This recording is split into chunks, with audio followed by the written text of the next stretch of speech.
তো বন্ধুরা আসসালামু আলাইকুম, কেমন আছেন সবাই? আশা করি সকলেই ভালো আছেন। বন্ধুরা, নানা গুঞ্জনের পর এবার আমাদের মাঝে লঞ্চ করতে যাচ্ছে ভিভো বি সিরিজের successor Vivo V23 Pro 5G। যে ফোনটিতে থাকতে যাচ্ছে দারুণ কিছু স্পেসিফিকেশন, যা অন্যান্য ফোন থেকে ব্যতিক্রমী।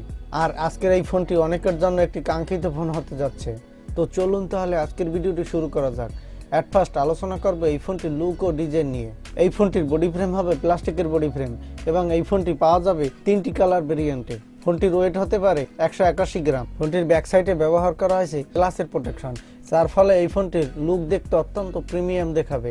এছাড়া এই ফোনটির নিচের দিকে থাকতে যাচ্ছে USB Type-C পোর্ট, পাশেই থাকছে লাউড স্পিকার। এছাড়া এই ফোনটির হাই সিকিউরিটির জন্য ব্যবহার করা হয়েছে আন্ডার ডিসপ্লে ফিঙ্গারপ্রিন্ট সেন্সর, যে সেন্সরটি হতে যাচ্ছে একটি অপটিক্যাল 2.1 ফিঙ্গারপ্রিন্ট সেন্সর।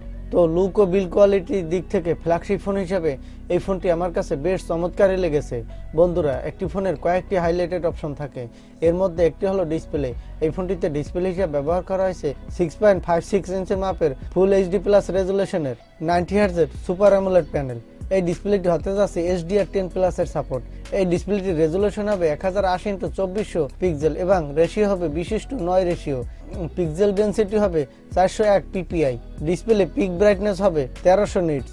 এই ফোনটির ডিসপ্লে কালার হবে 16 মিলিয়ন এবং ব্রাইটনেসের গুড কম্বিনেশন থাকবে, যার ফলে এই ফোনটির ডিসপ্লেটি আমাদের চোখে দেখতে যেমন প্রিমিয়াম দেখাবে, তেমনি সানলাইটে এর গুড পারফরমেন্স পাওয়া যাবে। এছাড়াও থাকতে যাচ্ছে মাল্টিটাস্ক ফিচার, যার ফলে একই সাথে অনেকগুলো অ্যাপস অ্যাক্টিভ রাখতে পারবে এবং গেমাররা দারুণ একটি প্রিমিয়াম ফিল পেয়ে যাবে।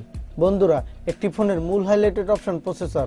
এই ফোনটিতে প্রসেসর হিসেবে ব্যবহার করা হয়েছে মিডিয়াটেকের ডায়মেনসিটি 1200 5G প্রসেসর, যে প্রসেসরটি হতে যাচ্ছে অক্টোকর 6 ন্যানোমিটার আর্কিটেক্টের একটি চিপসেট। এই ফোনটির প্রসেসরটি থেকে যে কোনো প্রকারের বড় বড় হাই সেটিংসের গেম ও সফটওয়্যার স্মুথলি প্লে করতে পারবেন অনায়াসে।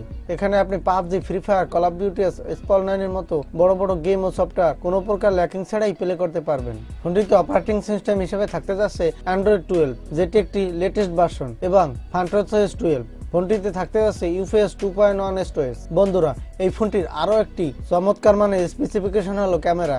এখানে যে ব্যাক সাইডে ট্রিপল ক্যামেরা সেটা ব্যবহার করা হয়েছে, এর প্রথমে থাকছে 108 মেগাপিক্সেল একটি দারুণ প্রাইমারি ক্যামেরা। এরপর রয়েছে 8 মেগাপিক্সেলের একটি আলট্রা ওয়াইড অ্যাঙ্গেল লেন্স, 2 মেগাপিক্সেলের ম্যাক্রো লেন্স। তবে আমার কাছে মনে হয় এখানে যদি 5 মেগাপিক্সেলের ম্যাক্রো লেন্স দিয়ে নিয়ে আসতো তবে আরো বেশ চমৎকারই হতো। এই ফোনটিতে সেলফি ক্যামেরা হিসেবে ব্যবহার করা হয়েছে ডুয়েল সেলফি ক্যামেরা, যে সেলফি ক্যামেরাটি হতে যাচ্ছে বেশ চমৎকার। ফোনটিতে ব্যবহার করা হয়েছে 50 মেগাপিক্সেল একটি মেইন সেলফি ক্যামেরা এবং 8 মেগাপিক্সেল একটি আলট্রা ওয়াইড অ্যাঙ্গেল লেন্স, যে লেন্স থেকে আপনি দুর্দান্ত প্রিমিয়াম স্টাইলিশ ভিডিও ও ইমেজ ক্যাপচার করতে পারবেন। এখানে আপনি অনায়াসে যে কোনো প্রকারের ভিডিও ও ইমেজ ক্যাপচার করতে পারবেন। ফোনটির সামনে ও পেছনে ব্যবহার করা হয়েছে OIS, যাতে আপনি নড়াচড়া করা অবস্থায় দুর্দান্ত প্রিমিয়াম স্টাইলিশ ভিডিও রেকর্ড করতে পারবেন। এছাড়াও থাকতে যাচ্ছে সুপার স্কোপ নাইট মোড, পেয়ে যাবেন super slow motion video record করার সাপোর্ট, পেয়ে যাবেন সুপার ম্যাক্রো শট মোড। ফোনটির ব্যাক সাইডের ক্যামেরা থেকে 4K রেজুলেশনের 30 fps এর 1080 পিক্সেলের ভিডিও রেকর্ড করার সাপোর্ট পেয়ে যাবেন। এছাড়া এই ফোনটির সেলফি ক্যামেরা থেকে 4K রেজুলেশনের 30 fps এর 1080 পিক্সেলের ভিডিও রেকর্ড করার সাপোর্ট দেওয়া হবে। তো এই ফোনটির ক্যামেরা কোয়ালিটি হতে যাচ্ছে বেশ চমৎকার। আশা করা যায় এই ফোনটি ক্যামেরার জন্য অনেক জনপ্রিয় হবে।